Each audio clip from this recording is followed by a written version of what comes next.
ডাকে আমরাও পারবো এগিয়ে যেতে সুন্দর আগামী পথে। আসসালামু আলাইকুম দর্শক, বিআরবি হসপিটাল লিমিটেড নিবেদিত সমাজের সুবিধা বঞ্চিত শিশুদের নিয়ে আজকের বিশেষ অনুষ্ঠান সুন্দর আগামীর পথে, powered by BRB cables limited.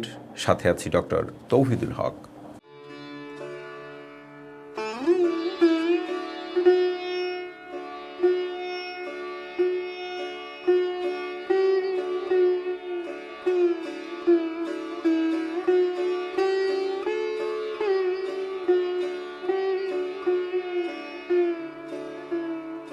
আমি বড় হয়ে টিচার হতে চাই, আমার মার দুঃখ কষ্ট দূর করতে চাই। আয়ডা আসে ভাই, এই যে গ্যারাম করি, টুকটাক করে গ্যারাম করি, শিঙে টিঙে লাগাই, কাজ বাজ করি, ওতেই চলে। আমি বড় হয়ে একজন আলেম হতে চাই, আমার মার জন্য আমরা দেখভাল করব। আমাদের দেশের অতি পরিচিত প্রান্তিক যাযাবর গোষ্ঠী হলো বেদে সম্প্রদায়। এরা বাঙালির অতি পরিচিত নৃগোষ্ঠী। বেদেরা মোট 9টি শাখায় বিভক্ত। এগুলো হলো লাউয়া বা বাবাজিয়া, চাপাল্লা, বাজিকর, বেজে বা মিছিগ্রি, গাইন, মেলেচ্ছ, বান্দাইরা, মাল ও সাপুরিয়া। এই জনগোষ্ঠীর একটি অংশ ঢাকার অদূরে মুন্সিগঞ্জ থানার খড়িয়ায় ভাসমান অবস্থায় তাদের বাসস্থান। এখান থেকে সরকারি প্রাথমিক বিদ্যালয় অনেক দূরে হওয়ায় এখানকার পিছিয়ে পড়া মানুষের অধিকাংশ শিশুরাই স্কুলে যেতে চায় না, ফলে প্রতিনিয়ত শিক্ষা থেকে বঞ্চিত হচ্ছে তারা। ভাসমান এই জনগোষ্ঠীর মৌলিক অধিকার নেই বললেই চলে। এছাড়া শিশুরা স্কুলে না যাওয়ার পেছনে পরিবারের উদাসীনতাও অনেকটা দায়ী, যার ফলে তাদের শিশুরা প্রতিনিয়ত স্কুল থেকে ঝরে পড়ছে। দারিদ্রতা ও শিক্ষার অভাবে এখানকার শিশুদের শিক্ষা, চিকিৎসা, এমনকি বাল্যবিবাহের মতো ঘটনা দৃশ্যমান। দর্শক, সরজমিন ঘুরে এসে বেদেদের নিয়ে ধারাবাহিক প্রতিবেদনে আজ থাকছে প্রথম পর্ব।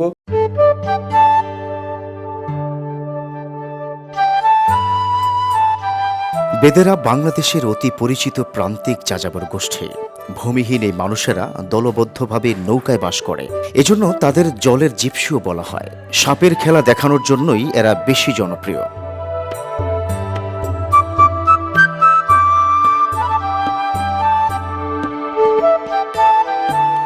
বেদেদের বাদিয়া, বাইদ্যা বা বাইদ্যানি নামেও ডাকা হয়। সর্বজনের কাছে বেদে সম্প্রদায় যাযাবর জনগোষ্ঠী হিসাবে পরিচিত। আর এই যাযাবর জনগোষ্ঠী শিশু কিশোররা বঞ্চিত হচ্ছে সমাজের মূল ধারা থেকে।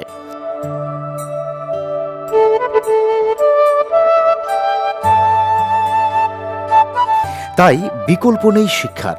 সমাজের সচেতন নাগরিকরা বলছেন, সরকারের পাশাপাশি এগিয়ে আসতে হবে উচ্চবিত্তদের।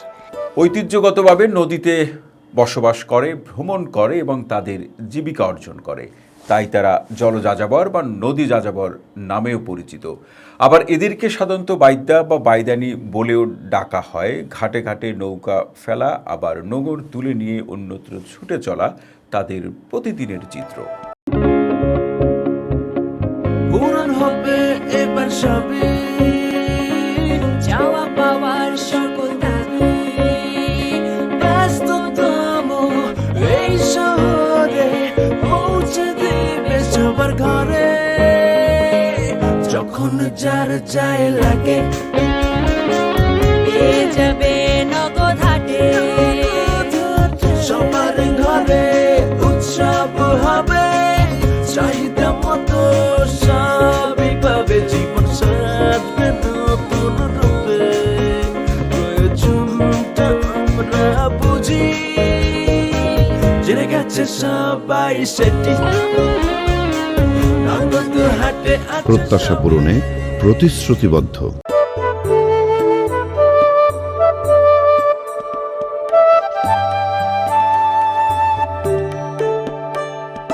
আর এ সকল শিশুদের নিয়ে কাজ করা সংগঠন বলছে, পিছিয়ে পড়া এমন শিশুদের সমাজের মূলধারায় নিয়ে আসতে কাজ করছেন তারা। 8টি গোত্রে বিভক্ত এই জনগোষ্ঠীর মধ্যে মালবেদে, সাপুরিয়া, বাজিকর, সান্দার, টোলা, মীর শিকারী, বাড়িয়াল, সান্দা ও গাইন বেদে প্রধান। মূল পেশা ক্ষুদ্র ব্যবসা হলেও শিঙ্গা লাগানো, তাবিজ বিক্রি, সাপ খেলা, সাপের কামড়ের চিকিৎসা, সাপ বিক্রি, আধ্যাত্মিক স্বাস্থ্য সেবাদান, ভেষজ ঔষধ বিক্রি, কবিরাজি, বানর খেলা দেখানো, চুরি ফিতা বিক্রি, জাদু দেখানো ইত্যাদি তাদের জীবিকা নির্বাহের অবলম্বন। দেশের বিভিন্ন জায়গায় জনভুক্ত হয়ে ঢাকার সাভার, মুন্সিগঞ্জ, সুনামগঞ্জ, গাজীপুরের জয়দেবপুর, চট্টগ্রামের হাটাজারি, মিরসরের সরাই, কুমিল্লার 14 গ্রাম ইত্যাদি জায়গায় এদের বসবাস দেখা যায়। একই সঙ্গে কুলে এসে বেদেদের জীবনে বেঁধেছে নানাবিধ শঙ্কা ও অনিশ্চয়তায়। একদিকে যেমন নেই তাদের নিরাপদ মাথা গোজার কোনো ঠাঁই, অন্যদিকে আছে পরিবারগুলোর ছেলে মেয়েদের ভরণ পোষণ ও শিক্ষা চিকিৎসাজনিত বিশাল সমস্যা।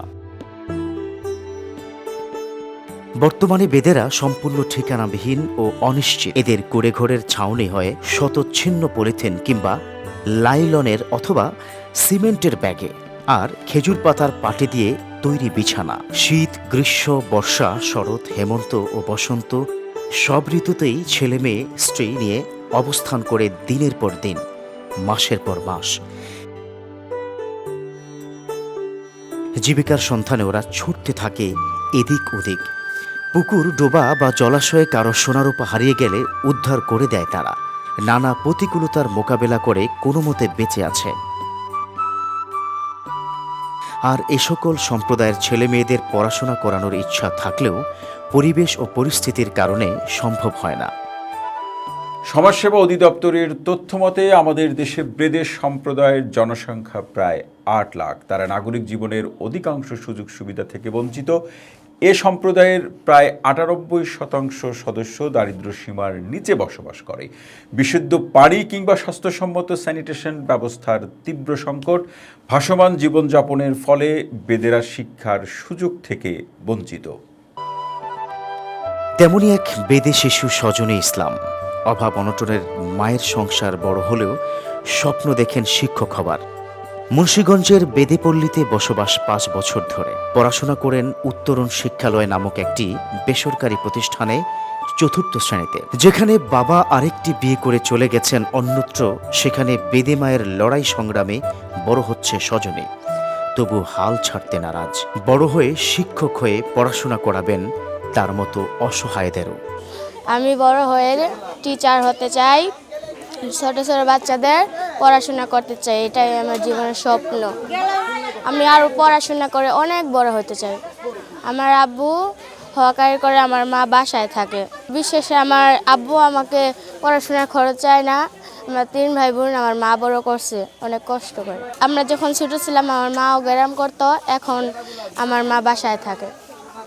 আমি বড় হয়ে আমার মার দুঃখ কষ্ট দূর করতে চাই। আমি বড় হয়ে একটা চাকরি করতে চাই, এটাই আমার বড় হয়ে স্বপ্ন।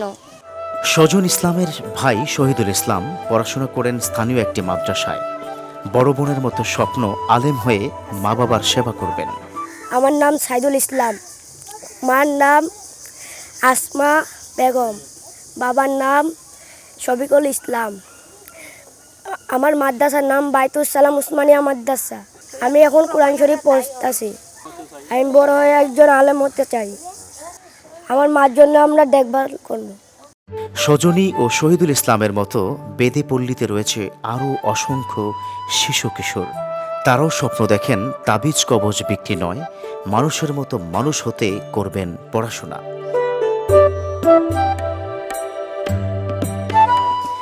সজনীর মা আসমা আক্তার বেদে কাজ করেই সন্তানদের পড়াশোনা করান। গ্রামে গ্রামে ঘুরে যে আয় হয় তা দিয়ে চলে সংসার। স্বামী আরেকটি বিয়ে করে চলে গেলে চোখ মুখে দেখেন অন্ধকার।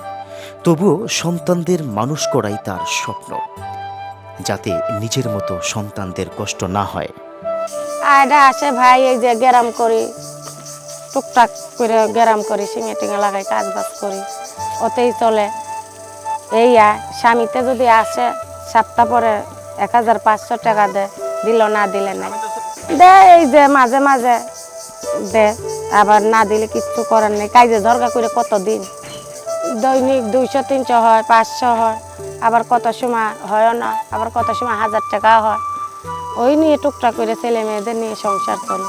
এই যে ভাই কতদিন ধরে গ্যারাম নাই, এই যে রোজা আইছে পর্যন্ত গ্যারাম নাই কেন, টুকটাক করেই চলতেছে, ঋণ টিন করে খাইতেছি। আবার মা আছে, ছোট বোন আছে, কিছু দিয়ে হেল্প করে, এইটাই ছেলে মেয়ে নিয়ে চলি। প্রতি মাসে তো যাই, 3টার পাশে আরবি পড়ে, মাদ্রাসা এমনি যায়, বেতন সব মিলিয়ে যায় 10,000 টাকার মতো করতে। সংসারে যায় আর 3-4 হাজার টুকটাক করে টাইনে মাইনে নিয়ে খাইলে সব মিলিয়ে 15-12 হাজার টাকা যায়। আমি চাই যে ওরা নিজের পায়ে নিজে দাঁড়াক, লেখাপড়া শেখুক, এই রিজেকে যা আছে তাই হবে। আমি তো যদি বলি ব্যারিস্টার বানাবো তাই তো আর হবে না, কিন্তু 4 আঙুল কপালে যা আছে তাই হবে। চাই যে ছোট মোটো লেখাপড়া শিখে নিজের পায়ে দাঁড়িয়ে একটা চাকরি বাকরি করে খাক। এই মা মাথা গোঁজার জন্য সরকারের কাছে চাইলেন একটি আশ্রয়ন ঘর, যাতে সন্তানদের নিয়ে একসাথে বসবাস করতে পারে। নিজেদের ঘর নাই, দোয়ার নাই, বাড়ি নাই, 3টা ছেলে মেয়ে অনেক কষ্টে থাকি ভাই। একটু জায়গা জমিন দিয়ে একটা ছোট্ট মোটো ঘর দুয়ার দিতে ছেলে মেয়েদের নিয়ে একটু চলতে ফিরতে পারবো, মানুষের মতো মানুষ করতে পারবো, একখানে থেকে লেখাপড়া শিখাইতে পারবো। বেদে শিশুদের নিয়ে কাজ করা সংগঠন উত্তরণ বলছে, এ পেশার শিশুরা আর তার মা বাবার পেশায় ফিরে যেতে চায় না। তারা চায় শিক্ষিত হয়ে সমাজের মূল ধারায় যুক্ত হতে, আর তাদের এই সকল স্বপ্নের পাশে রয়েছে উত্তরণ। বেদেরা হলো আমাদের সমাজের ইন্টিগ্রাল পার্ট, এটা মনে করতে হবে। আমরা জানি বেদে তারা কি নিয়ে কাজ করে, সর্প নিয়ে, এবং এরা সমাজে সবচেয়ে যে ডিপ্রেসড শ্রেণী আছে, সবচেয়ে যে অবহেলিত সম্প্রদায় আছে, এটা কিন্তু তারা তাদেরই একজন। কিন্তু আমাদের সংবিধান কিন্তু যে মৌলিক অধিকারের কথা বলেছে, তারাও সেই মৌলিক অধিকার প্রাপ্য। বিশেষ করে আমাদের যে ভবিষ্যৎ নাগরিক যারা এই জাতিকে গণবে, তাদেরই অংশ হলো এই বেদেরা। বিশেষ করে বেদের শিশু যারা আছে, আজকে যারা দিন দিন বড় হচ্ছে, আমরা যতটুকু জানি তা অর্থনৈতিকভাবে খুবই দুর্বল, এক জায়গা থেকে অন্য জায়গায় তারা ঘুরে বেড়ায়, আর একটা নির্দিষ্ট জায়গা থাকে। বাংলাদেশ সংবিধানে স্পষ্ট তাদের শিশুদের অধিকারের কথা বলা হয়েছে। এবং আমরা জানি যে গভর্নমেন্টের কিছু প্রিভিলেজ আছে তাদের জন্য, সুযোগ সুবিধা আছে, প্রাইমারি, হাই স্কুল, কলেজ, বিশ্ববিদ্যালয়, এই বৃত্তির ব্যবস্থা আছে। তো এই জিনিসগুলি তাদের মধ্যে শিক্ষার হার এত কম যে এটা সরকার থেকে যে অ্যাকোমোডেট করে নেবে, এইরকম লোকেরও অভাব আছে। সুতরাং এখানে সরকারকে এগিয়ে আসতে হবে, সমাজে যারা অগ্রসর আছে তাদের এগিয়ে আসতে হবে, তাদের শিশুদের সামনে নিয়ে আসার জন্য আমাদের যারা সমাজ সচেতন ব্যক্তিরা আছে আমাদেরকে এগিয়ে যেতে হবে। আগামীর সমৃদ্ধ বাংলাদেশ গড়তে অবহেলিত এই যাযাবর সম্প্রদায়ের জীবনমান উন্নয়ন ও আর্থসামাজিক উন্নয়নে সরকার ও সচেতন নাগরিকদের সম্মিলিত প্রচেষ্টাই পারে তাদের মূলধারায় ফিরিয়ে আনতে। দর্শক, প্রতিবেদনটি দেখলেন বিআরবি হসপিটাল লিমিটেড নিবেদিত সমাজের সুবিধা বঞ্চিত শিশুদের নিয়ে আজকের বিশেষ অনুষ্ঠান সুন্দর আগামীর পথে, powered by BRB cables limited. এদেশে বেদে বা ব্যালগ্রাহী বলে যারা পরিচিত, তারা পারস্য বা আরব দেশ থেকে আসা কেউ নয়। এরা এদেশেরই মানুষ। বহু খ্রিস্টপূর্ব যুগ থেকেই তারা এদেশে সর্পজীবী হিসেবেই পরিচিত ছিল। বেদেরা যাযাবর বা অন্যান্য ক্ষুদ্র নৃগোষ্ঠীর সংমিশ্রণেই অন্তর্ভুক্ত হলেও এরা আমাদের সমাজের অবিচ্ছেদ্য অংশ। এরা অধিকাংশই সামাজিকভাবে বৈষম্যের শিকার। তাদের মূল স্রোতে ফিরে আনতে হলে নিরাপদ, বাসযোগ্য আবাসস্থল এবং কর্মমুখী শিক্ষায় দক্ষ করে গড়ে তুলতে হবে। অবহেলা নয়, ভালোবেসে তাদেরকে সুন্দর আগামীর পথে সুশিক্ষায় গড়ে তুলতে আরও এক ধাপ এগিয়ে নিতে হবে। আর এভাবেই প্রতিটি শিশু সুন্দর আগামীর পথে সুন্দর পৃথিবী করবে। দর্শক, দেখতে দেখতে সময় শেষ হয়ে এলো, এবার বিদায় নেয়ার পালা। দেখা হবে আগামী পর্বে সকাল 9টা 15 অন্য কোনো এলাকা, অন্য কোনো শিশুদের নিয়ে। সে পর্যন্ত সবাই ভালো থাকুন, সুস্থ থাকুন, নিরাপদে থাকুন, এটিএন বাংলার সাথেই থাকুন। এভাবেই বিদায় নেয়ার সাথে সাথে বলতে চাই, তুমি নও শিশু দুর্বল, তুমি মহৎ ও মহিয়ান, জাগো দুর্বার বিপুল বিরাট অমৃতের সন্তান। আল্লাহ হাফেজ।